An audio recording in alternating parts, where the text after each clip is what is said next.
Hey, everybody, welcome to Epilogue. This is the time of the week where we dive a little bit deeper into the message that we heard on Sunday. And I am not Shane Spangler, who is normally sitting in this seat. My name's Aaron. I'm the campus pastor at Declaration Church. So thanks for joining us. I have with us Pastor John Sherrill. Howdy. The Pastor John Sherrill. Love that. So, anyways, let's just dive right in. Let's go. We're in this Hope Again series. Yes. We've talked about it a lot. This week we talked about the test of our hope. We did. And so I'm just kind of curious. Well, I joked because I was like, I don't know if this is going to be the most popular download of as far as sermons go, because it's a tough message. It was a tough message. Yeah. You hit on a lot of the topics that you hit on were tough. But the feedback that I got from a lot of people that were in the room, and if you haven't heard or seen the message, please go check it out on the podcast. But a lot of the feedback that I heard was it was exactly what people needed to hear. And I think, honestly, one of the sections that you talked a lot about was the test of our hope reveals our idolatry.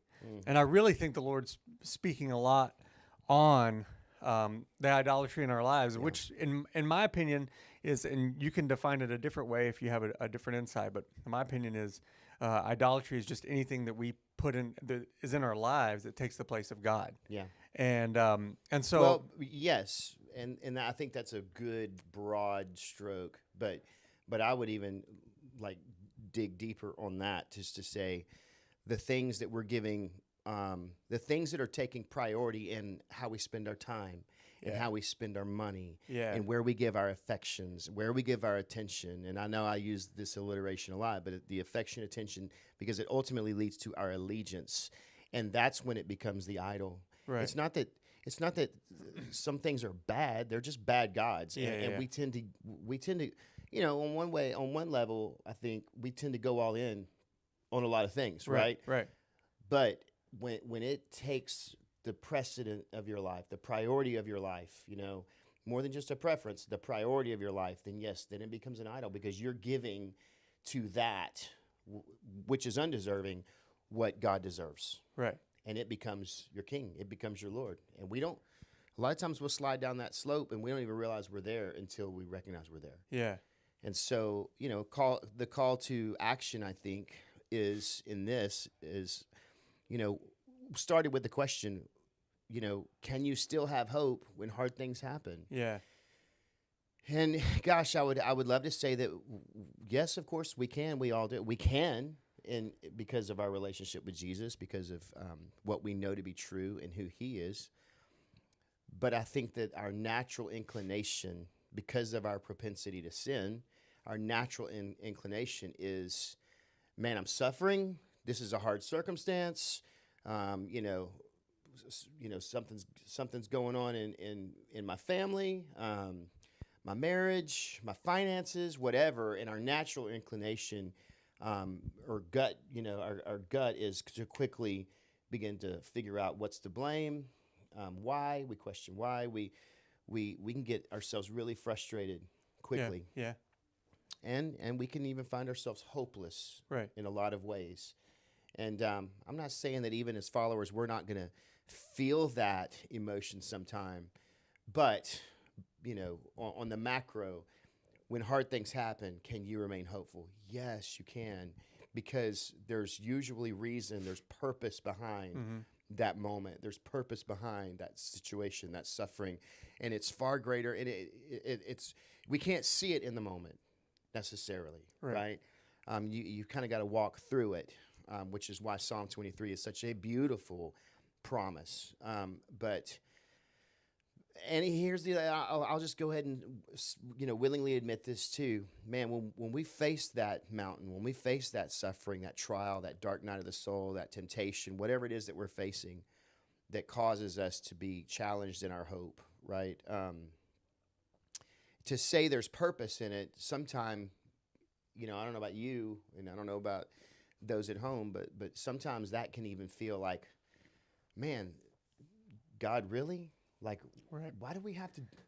Can't we just enjoy you and love you and you Right. love us Right, and we right. don't want to do it? Yeah. But the truth be told, like you look all through the text and you see people that we study about that some of us would say, man, if I could be like any biblical character, it's this guy. These people went through a lot of stuff. Yeah. And there's some confusing passages, you know, if I'm being honest. Things like Job where, you know, it's because God gave the enemy permission to sift Job. Right.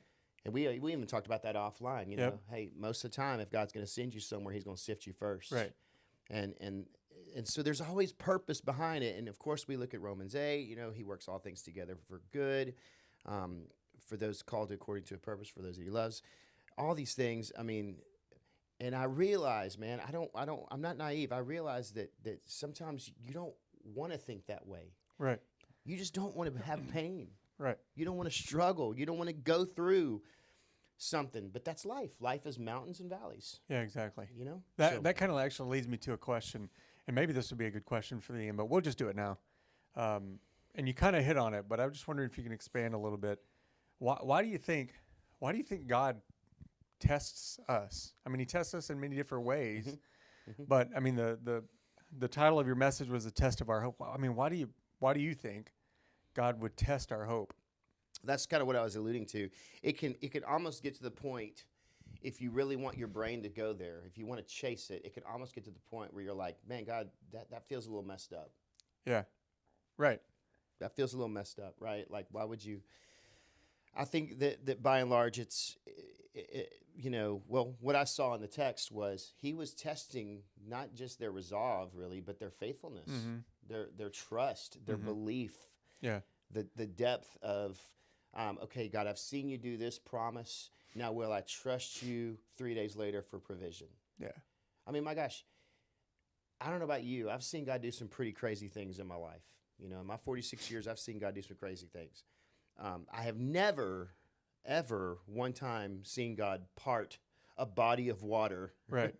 I think we lost our light, but it's coming. I've never seen God part a body of water in front of my eyes, Right.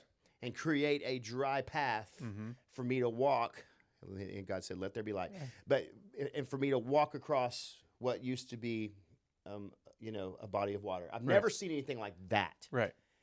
That's what the Israelites had seen, Mm-hmm. literally. And then 3 days later, we see they begin to complain. You know, they can't trust God for provision, even though what they just saw 3 days ago. Right. I mean, that's mind-blowing to me. And then a Right. month later, complain. Mm-hmm. Oh, God, I'm hungry. At least when I was a slave, I could eat all the meat and bread I wanted to. Forego the fact that God's about to give them bread in the morning and meat in the evening. Right. Right? And then all of a sudden, a little bit later, complain over and over. It's like, and that's part of the message for me was, man, at least my realization of it was, man, how we have embraced the generational sin of our spiritual ancestors, Yeah. and how we function in Yeah. our daily lives. Yeah. We see God move, we see God provide, and it's not enough. Right. We complain. Right. And I see, you know, So, to answer the question, yes, no, I don't believe it makes God messed up. right. To mess with us Right. necessarily. But I mean, if our mindset is everything about my life is really because of him, I have no ability in and of myself to provide for me. Right. Okay, so well, yeah, Pastor, I can go out and hunt and I can go out fish. Who put those animals in the forest? Right. Who put those fish in the sea? Who created those things? Mhm. Right?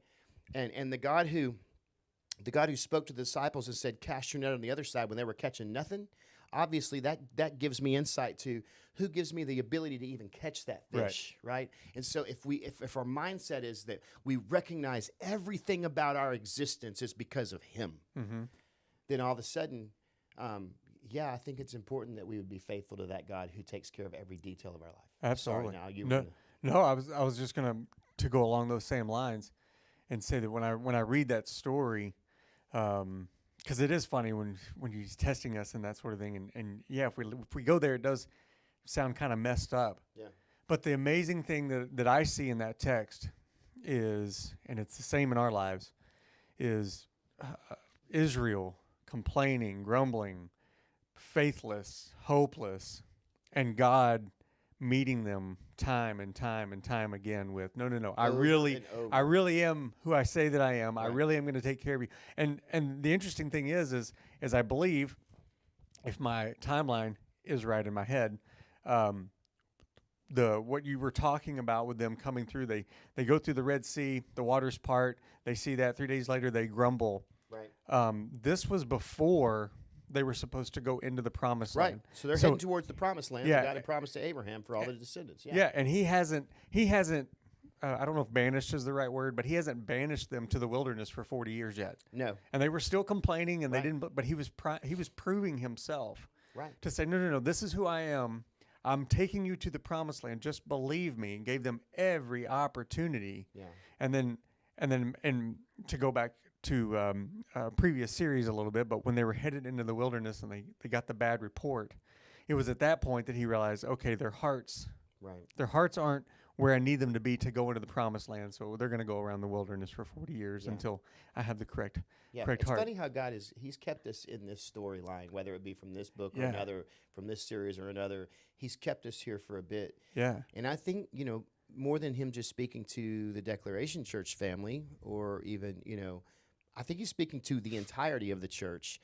Man, you said something so profound. He's proven himself over and over again on the way to the promised land. Yeah. God has proven himself so faithful over and over again on the way to our promised destiny. Yeah. And here we are in 2020. And in my opinion, I mean, I'm not, again, from a previous series, I'm not going to say that God is causing these things to happen, but I'm not going to say he's not. Right. I'm not going to say that 2020 is not the test of our generation's faithfulness. Right. Because honestly, I would actually say that now. Right. I'm kind of ready to say I would that too. and just embrace it and say, where are we? Because I'm going to tell you right now, for every wake up call that God has given, and I realize this is about to be a bold statement, but for every wake up call that I believe God has given in 2020, for whatever reason, I still see a church just asleep. Yeah. And it is frustrating. It It is. is mind-numbingly, unbearably frustrating. Right.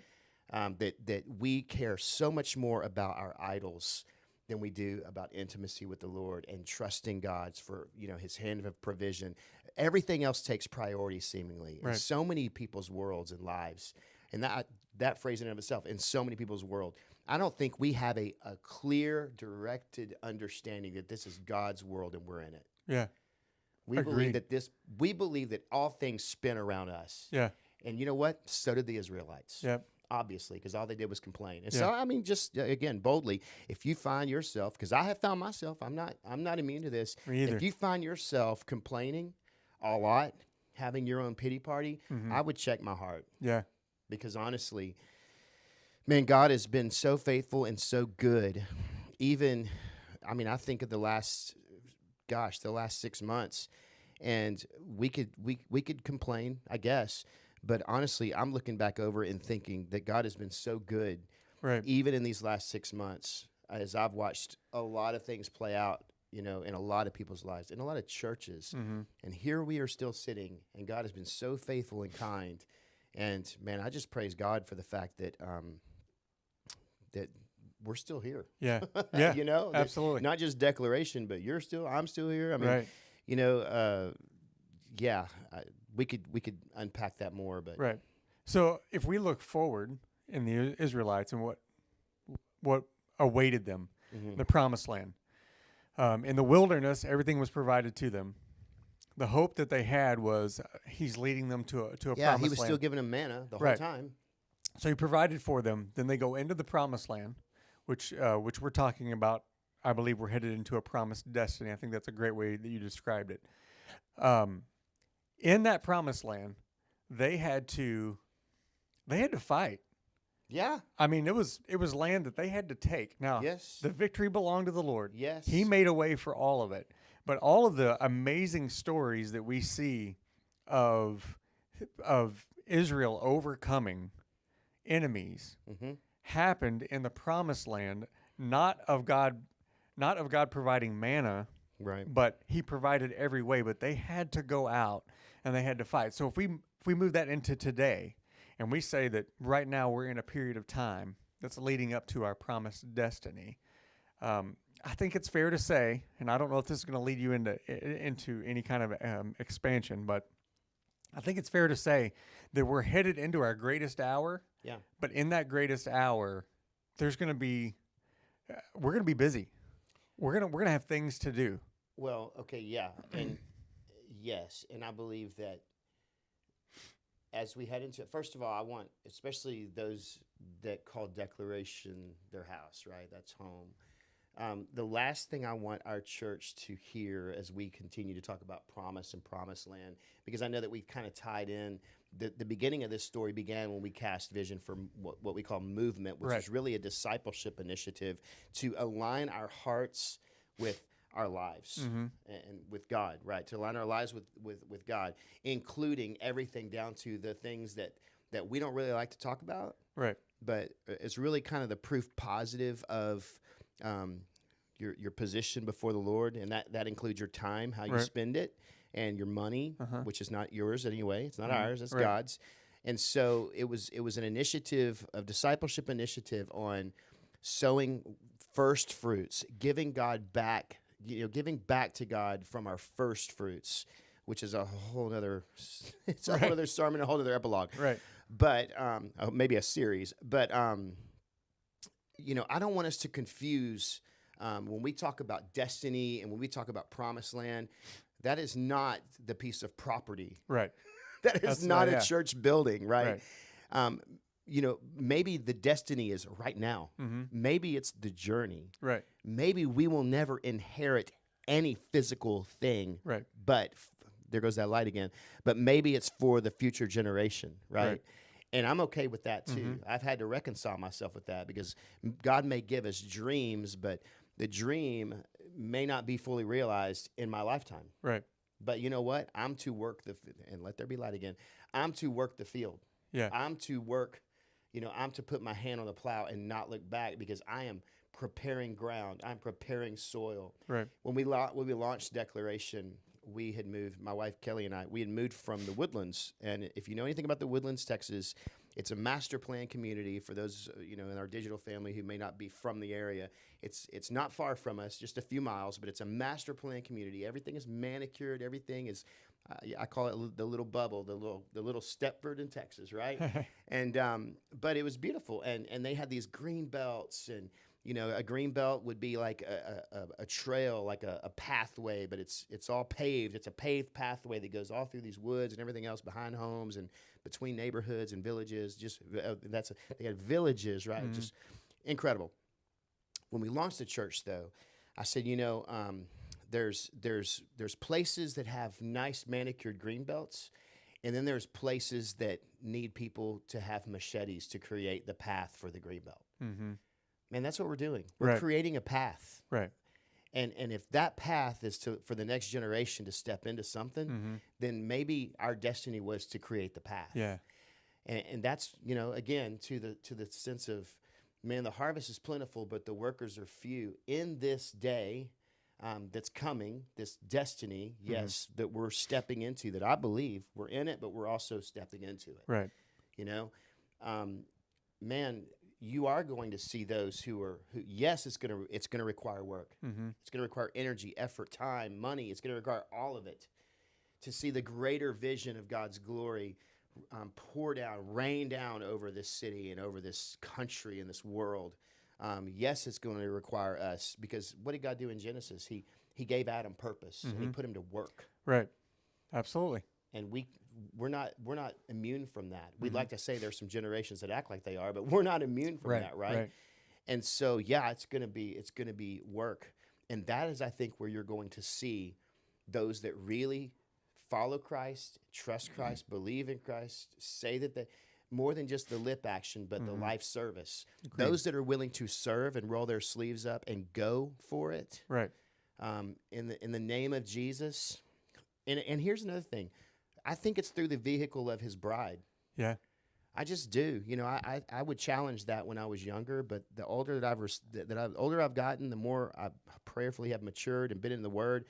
He has shown us his method, his vehicle, And I think it's the church. Yeah. Agreed. Of course, we are the church. Right. So before we get all semantical and I get emails, but right, I mean, and so what I'm suggesting though is you will begin to see the true church in this hour. Yeah. Agreed. And I believe we are seeing the true church. Mm-hmm. And I'll say, you ever been to a movie that you just didn't quite understand? Yes. Okay, well, there's those that sit in the auditorium week after week, the worship center, the sanctuary, the temple, the tabernacle, whatever you want to call it. There's those that sit in there week after week, and they absolutely, man, it's just like, it's life. Mm-hmm. And then there's those, they just don't understand. Right. And I don't understand why. Maybe it's because the Holy Spirit haven't revealed completely to them. Maybe it's because they're stiff-necked. Mm-hmm. Maybe it's because they're holding on to their idols. We spend a lot of time talking about just wounds Sunday. Right. And I think that that's become the biggest idol of our generation. And I think it's directly correlated to its close brother or sister of offense. Yeah. I think they're related. Yeah, I agree. They're in the same family. Yeah. And so we hang on to this wound. That way we can still be the victim. That way we can get the attention. Not always. Sometimes we're just really hurt, right? Right. But I see a progression of where that goes. Mm-hmm. And to try to land this plane, because I'm seeing our time, that was a very important part of the message. When it came to the test of our hope will reveal our entitlement, will reveal our idols, and the test of our hope will reveal the truth of our hope. It'll also reveal our sonship, because see, I truly, as I pressed in and prayed, man, it's like God spoke very clearly. When we hold on to our wounds, we are rejecting His. Yeah, man. Ooh. And that Isaiah 53:5, it's by His wounds we have our healing. If we're holding on to our hurt as an idol, Right. we will never receive His healing. We Right. can't. We can't. So good. And so at the end of the day, whether they're sitting in the auditorium and they just get it, they understand, man, it's like they have been so arrested by grace that they can't afford to hold on to their chains anymore. They don't want their wounds. Their wounds, they realize the beauty of His wounds, right? Mm-hmm. They don't want their offense anymore. They don't want their unforgiveness anymore, because they see Him. Mm-hmm. They understand, they've allowed their heart to be enraptured by the message of the cross and the truth of the cross, and then the power of the resurrection. These are the things that I think the true church is good. That's what's going to propel, the true church to purpose, to say, I'm willing to roll my sleeves up and go. Yeah. And I know this sounds very lofty, but I mean, it's really what's in my heart right now, is that if we don't begin to focus our attention on the truth of the gospel and recognize the grace that we find in it, that is there for us, I believe it's unconditional. I believe it's unmerited.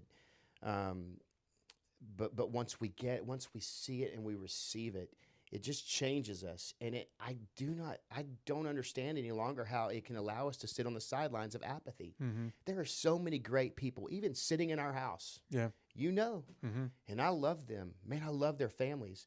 But man, they are consumed in their apathy. Mm-hmm.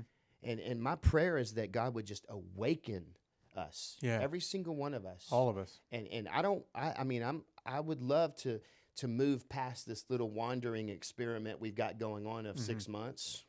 I don't want to do it for 40 years. Right. Right.